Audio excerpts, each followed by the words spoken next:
да жей алган жок деп тумшугу кайчы менен кесип салат. Шордуу куш аялдын колунан качып кеткиси келет, бирок чыга албай калат.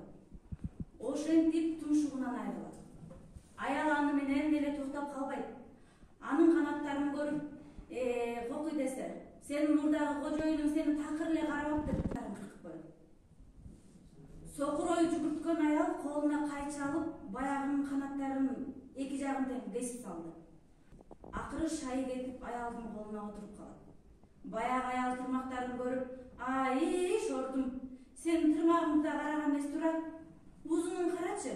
Мурунку кожоюн кандай адам деген мээримсиз.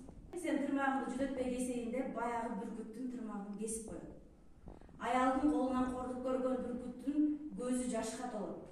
Аны көргөн аял каарданып, эч кимге жакшылык жарашпайт. Жакшылык кылсаң көзүң кашайтып ыйлап жатканын карачы деп сүйлөнүп бүркүттү эшикке чыгарып салат. Ошентип баягы алгыр бүркүт тумшугунан, канатынан, тырмагынан айрылып азап чегет. Бүркүттү эстетиңиздер.